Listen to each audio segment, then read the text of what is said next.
Peace and greetings, everyone. I'm so glad to come to you today to share my experience as an over 40 single mom, first time home buyer. This was one of the things that has been in the making for about 9 years, if I'm being honest, but it was on my vision board December 2024. So the goal was by June 2025 that I would have purchased a property, and that dream became a reality. So I want to share with you and give you information on my journey that I hope can be a resource for you and motivation, inspiration, and encouragement for you to start your home buying journey now, because it is never too late. This home buying journey for me was a really big deal. After being married and getting divorced, that was a huge pivot for me. And there were certain things that I said that I wanted to do, have, and experience on my own before joining again in a committed relationship or marriage with someone. And one of those, owning my own property, having real estate, having land, having investments. And I believe that when you join forces with someone, you always have to consider the other person. And I feel like for a long time, I had done that, and I just wanted to be able to make decisions out of my own spirit, out of my own energy. Let me get to step number one. Step number one, credit. I used to be an avid follower of Dave Ramsey. I lived for about 5 years with the idea of, if I could not do it with cash, I was not going to do it at all. And with that, the journey. So this is a little embarrassing, right? So my credit journey started when I was moving from a townhome that I was renting for a pretty good price, but my family was growing and I wanted a larger space. I really didn't know a lot about credit, if I'm being honest. I didn't even know my credit score at this time, and I believe I was 30. And just to give you a reference, right now I am 46. So 16 years ago, I had no idea that your credit had to be in order, what all of that meant. I had rented for so long that I thought that as long as in the rental logs somewhere that it showed that I was able to afford the rent, the deposit, and paid on time, I should be good. I was wrong. So I went to a rental agency that had some really, really nice homes. And I was excited. I saw what at the time was like my dream home, right? So I was looking at it, and some military couples were also looking. And I called to follow back up, like after a week after I put in my rental application. And the lady on the other end told me I was denied. And I was so mind blown. I didn't understand why would they deny me, right? I've always paid on time. And this is what I know. The lady on the phone was doing me a favor. And the favor that she did that she was not supposed to do is she shared with me why it was denied. And she said, well, this has nothing to do with your payment on your last rental. She said, do you know what your credit score is? I said, no. What does that mean? She said, your credit score allows renters and lenders to know how responsible you can be with the money that they lend, or how responsible you are with the money you make, and how responsible you are with the past and present credit that you have out. Okay. And she said, your score is a 585. And I said, well, what's the top score? And I think at the time, I think she told me like a 750. I said, well, what's the roundabout credit score that you all usually rent to? And she said around a 700. And I just, y'all, like when I say that my mind was just blown with that. And one thing about me, if you give me information, if you tell me where I'm going wrong and it's something that I desire, I am going to fix it. And I remember at the time, I had a really good friend. She is my son's godmother. And she was in the process of home buying. So she was going through a first-time home buyers program. And that particular program was going to help her pay for her down payment, and I believe a final closing costs as well. So this home buying program gave her resources about first time home buying and what to do. And it was like 2 books. When I say to y'all, I was working on my master's degree at the same time. I had just had a baby, and I read those 2 books in 2 days. And what I did after that, I was like, well, okay, so I'm supposed to fix my credit and get all of these things down, but I still don't quite understand all of how to do that. So I began researching how to get out of debt. So some of the people that I follow was Dave Ramsey, Tiffany Alashay, the budgetista. I follow her specifically for getting out of student loan debt. But Dave Ramsey had a workbook. And that workbook worked for me because it gave me a step-by-step guide of what I needed to do. And that was a third book. I will look it up and put it on the screen as a resource down here at the bottom or on the side here, where the guy laid out, well, you don't have to pay all debts in full, but you can go ahead and get them taken care of by paying a portion of it, yada, yada, yada. So I will share all of that in another video about how I got out of $19,800 worth of debt in 18 months.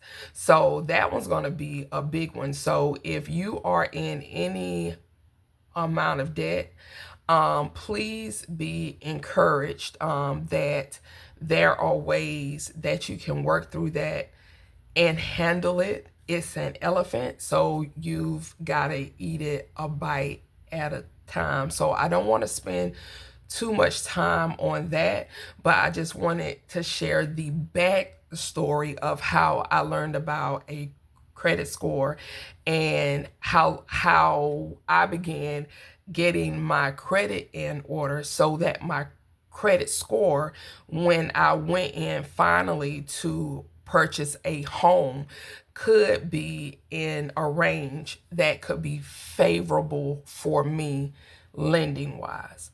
So the second thing was I wanted and needed to get a pre-approval from a lender.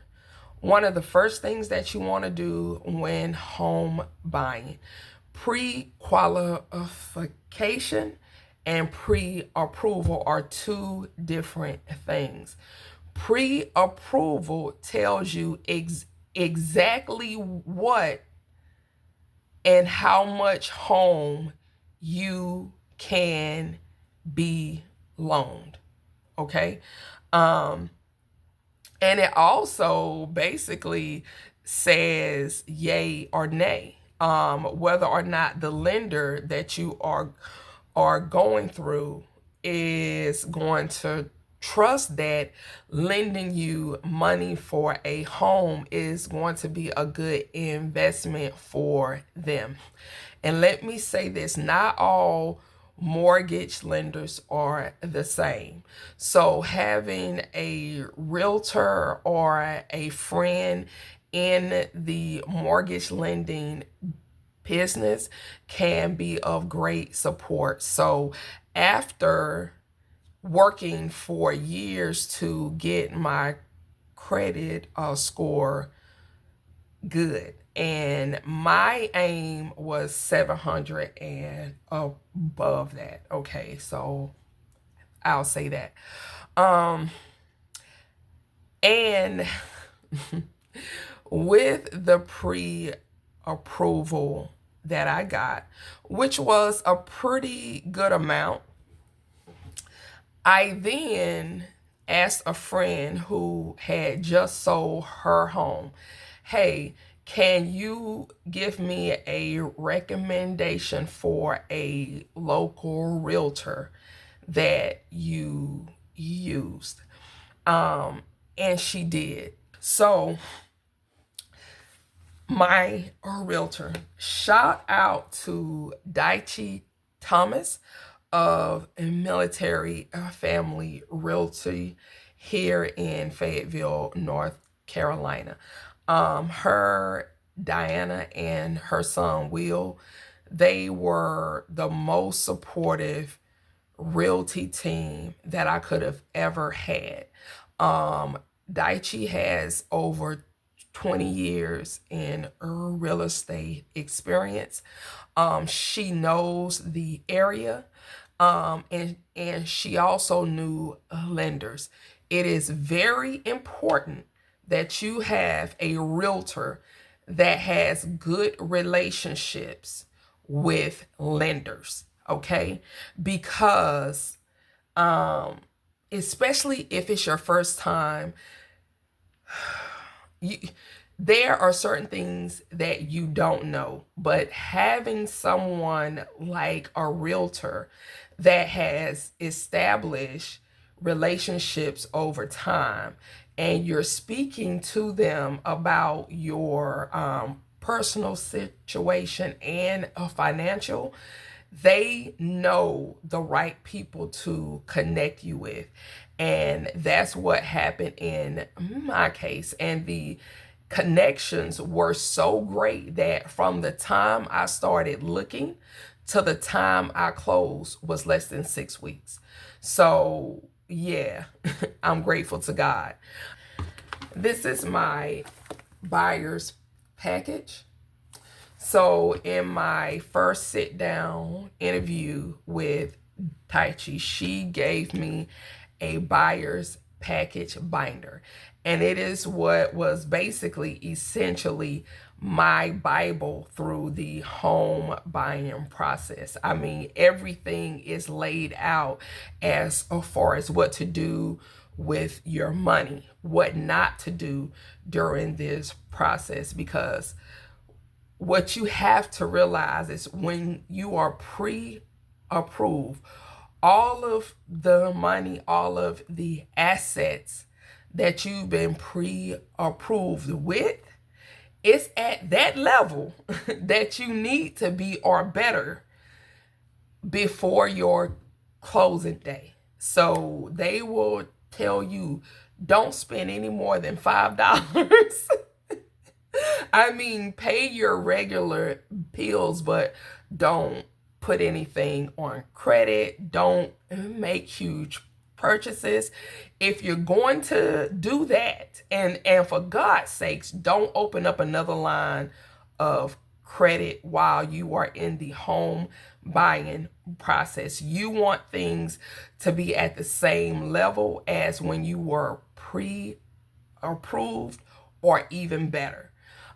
So one of the things that I did was I continued to do what I always do. So I have 3 credit cards. One always stays at a 0 balance. One I pay a couple of bills with every month and pay it down every month so that my credit utilization is low. Now, one of the things that kind of got me was about a year ago, I had to buy a new car. And I wasn't really able to do that without financing. So that put me in more debt, but it was something that I needed. So if you are in the position of buying a new home and your car break down, well, baby, you're going to have to Uber. You are going to have to carpool, ride to bus, the train, walk, a bike, an electric scooter. Do whatever you have not to open up any more lines of credit, because the day after closing day, you can open up any line of credit you want, but you just can't do it when you're within the buying process. So having made sure that my credit and credit score was good, having ensured that I was pre-approved by a lender that was recommended by the Realtor. 3, finding a good, experienced Realtor. 4, just because you get pre-approved for $325,000 doesn't mean that you have to go out and find a property that's going to cost you $325,000. That just means that's the max. So for me, although my max was kind of high, I was like, no, I want to be able to pay off a house within about 10, 12 years. And I know that even if that doesn't happen, my son begins high school, and then I have another son right after him. I said, well, I'm probably going to be in this property at least 5 years. The number one thing for me when I went in and spoke with my realtor was, I want a property in this school district. So much so that if my kids got to walk to school, it's just that close.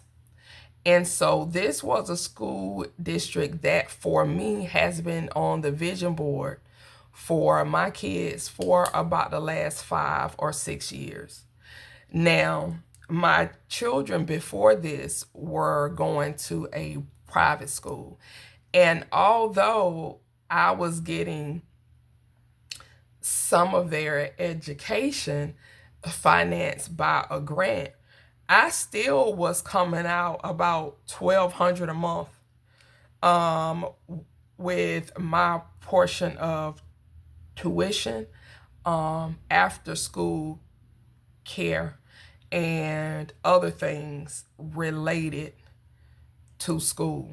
And so I was like, with what I'm paying in rent plus what I'm paying extra over here, I could just have a mortgage and probably save way more money. So that had to make sense to me. But the biggest deal was being in a school district that was considered the best.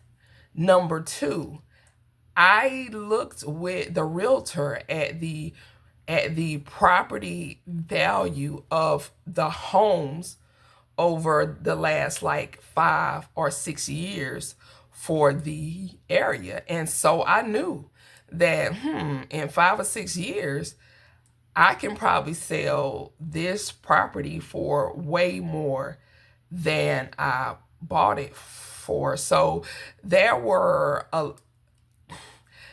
certain things that I looked at, and thank God having friends that had already purchased more than one home, having a realtor that knew what to look for and probably knew what I didn't know as a first time home buyer really, really helped. Another thing for me is I don't like easy access to where I lived. So I like to be quote unquote in the cut. So I knew I wanted to be either in a gated community or somewhere where people really have to know that you stay there. Like it's around a bend that it's like you just don't even know that they have houses over there. So I'm a very private person, so that mattered. Two, I was moving from a large house where we weren't even utilizing all of the space. And anybody knows anything about me, I am a true minimalist. I, I don't I don't want to waste time. I don't want to waste space. So I ended up downsizing. And another reason for that downsize was I knew how much I wanted to spend on a house. So I went from essentially a 4-bedroom house with a den, a sitting room, a living room, a laundry room, two back patios, good size, front porch, huge backyard and front yard, to a townhome. Because once I realized how much space we really needed and how much I had actually given away over the last 2 years, I was like, we don't even need all of that. And so I basically had downsized everybody to, in their room, they had a bed and a dresser, and the rest was like art on the wall. I mean, I just, I don't like a lot of stuff. I like space, but I like for the space to be useful. The next thing I did was, and let me tell y'all how good God is. Because my realtor knew exactly what I was looking for, I found some townhomes online. The first one that we went to was really nice. I absolutely loved it. The second one we went to was a house in a neighborhood in the cut, but the whole environment was kind of dark. I didn't like the layout of the house. The kids didn't like it. I was just like, oh my God, no. So the next day, no, actually, that same evening, she said, well, the same owner of these properties in this community also owns property in the townhouse community that you originally like. Let me call her and see if she has anything else available, because all of the townhomes over there were built in the same year and they have the same exact layout. So no matter which one we go look at, the layout will be the same. And that was exactly what I wanted. So the reason why the first house didn't go through was the seller did not want to pay any of the closing costs. And my friend who had gave me all of the resources on how to buy your first home like 16 years ago, one of the things that she recommended was getting the seller to take on or cover some of the closing costs. And so that was a non-negotiable for me that the seller did that. This seller for the first house did not want to do that, so we moved on along. But for this other one, she said, well, I do have a property right now that is ready, and I was getting ready to list it tonight. So this was on a Wednesday. My realtor explained to me that new listings usually come out on Thursdays. And she said, if you take your potential buyer over there and she likes it, within the hour, if you call me back and say she wants it, I won't list it. I walked through the house and the back and the front. I said, I want it, I want it. And so she called the seller and property owner, and she said, well, she is ready to make an offer. So we went back to her office. This was like 8 at night. And she said, okay, how much due diligence do you want to put down? Now, due diligence is the money that you're going to put down to show in good faith that I want to enter into a contract for this property. Now, the seller accepted it. And I believe that one of the reasons that the seller accepted it is because she knew the realtor, and there was trust and a relationship built between her and the realtor that she could trust me on being able to go under contract. So after that, we went under contract. When you're under contract is basically when all of the movement with the lender begins. Okay. There were some disclosures that I did have to sign, and these disclosures were legal paperwork, realty agency, and their representation of me, the selling of the property, all of that. And that was when I went through the lender. The lender or mortgage company that I am currently with is Alcova Mortgage. My loan officer was Stuart Good. And when I say that Stuart and his team 100% held my hand through this entire thing. And it was easy for me to follow because at every step, they would send me like a booklet about what's about to happen next.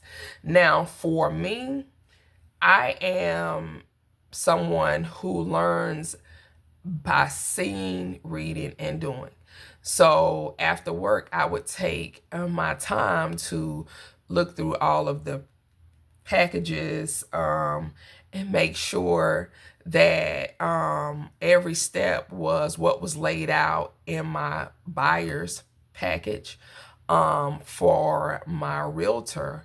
And if I had any questions, there was always someone on the mortgage lending team that I could get up with and get a same day response, which was great for me because honestly, the home buying experience can be very anxiety inducing. It can be very anxiety inducing. Okay. So one of the things is when you are buying, being organized is going to save you a lot of stress. It's going to save you a lot of time, and it's going to save you a lot of money. Now, so I want to share that my ending of my loan process from the beginning of submitting documents to underwriting to cash to close was less than 3 weeks. And the reason was because I was already organized with all of my documents and finances in a binder, also saved electronically. I had 2 to 3 years of my most recent tax returns. I had proof of at least 2 years of consecutive employment in the same work field. I also was able to show that about every 6 months there was a pay raise.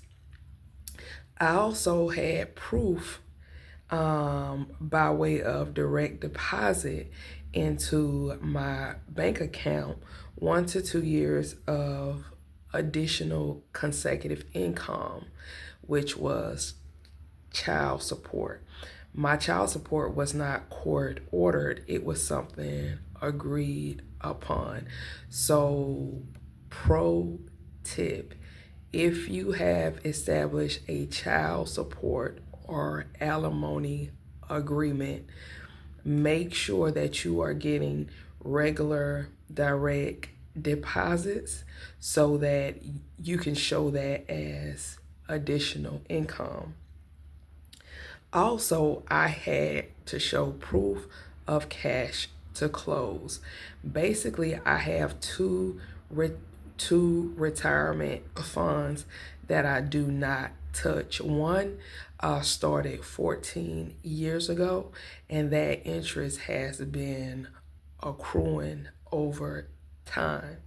The second one is with my current employer. So I didn't have to liquidate that or cash that out.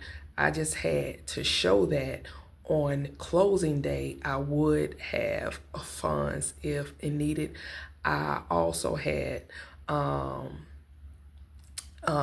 money in my savings account, which was very helpful. So as you are going through this process, before you even start, begin saving. My original amount for cash to close was a little over $13,000. Now, let me say this. I went with a lender that could assist me with down payment and closing costs. So I have an FHA loan. And that is a loan that is very common for first-time home owners, particularly for people who would be considered lower income, but it is also for people that are not low income as well. So it was able to pay all of my down payment. Now, this is something that I want to make really clear. It could have also taken care of all of my closing costs. But one thing that had changed from me getting pre-approved in 2022 under the Biden administration and being pre-approved in 2025 under the current administration is student loan debt. So I was always on an income-driven payment plan. And so my payment plan in 2022 had a very low monthly payment. That debt is used to calculate your debt to income ratio.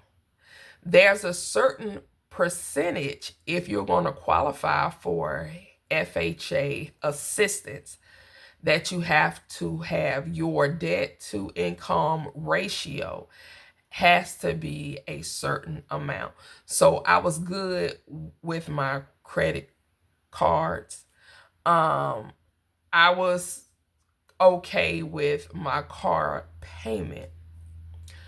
The thing that put me over the top was the 1% that FHA requires that the lender take out or calculate for debt to income ratio.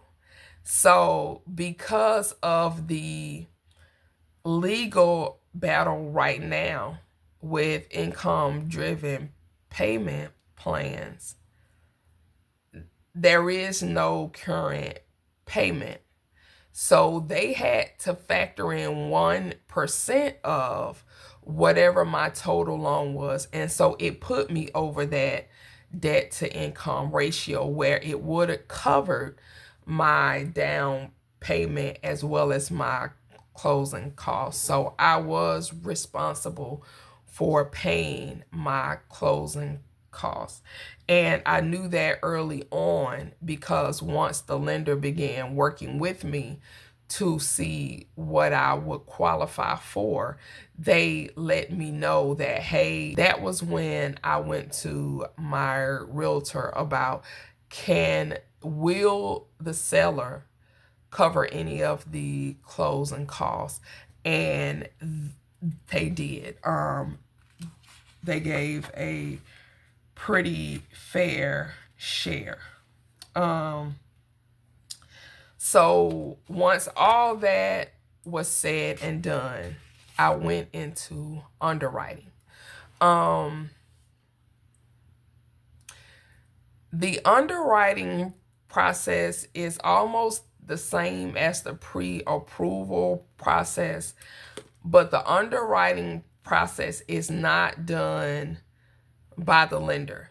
Separate entity or business where a person goes through everything with a fine-tooth comb to ensure that the lender is making a good financial decision to back you on this loan. And once that was done, there was a lot of disclosures that I had to sign for the lenders.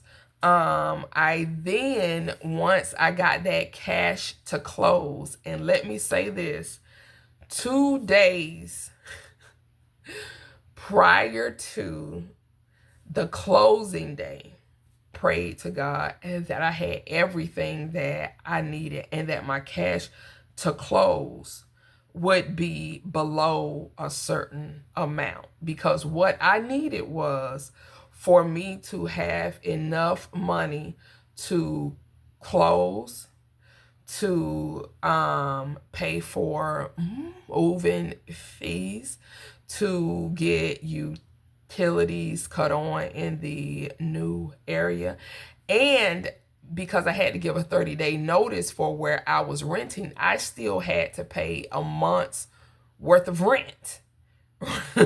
Right? So I really needed it to be under a certain amount. And so I called my loan officer and I explained to him the situation as far as cash to close. And when I say to y'all, the day before, the realtor and loan officer got back with me, and the cash to close was half of what I said it needed to be under. So that was just such a blessing. And all of that happened in less than 6 weeks. And it happened during the summer, so I didn't have to do it in the school year.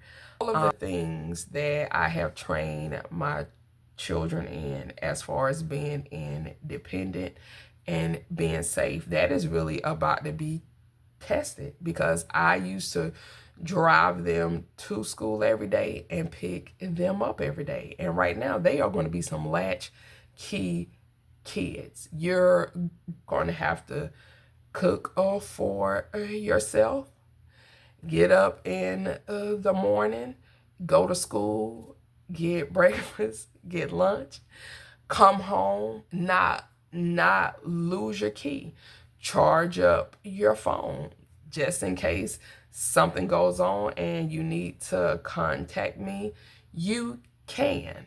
So I hope that I have inspired some 40 plus single moms to keep handling your business. Stay inspired. Keep putting goals and dreams on that vision board and taking steps to get them from the ethers into a reality. And where there is a will, there's a way. So, peace and prosperity.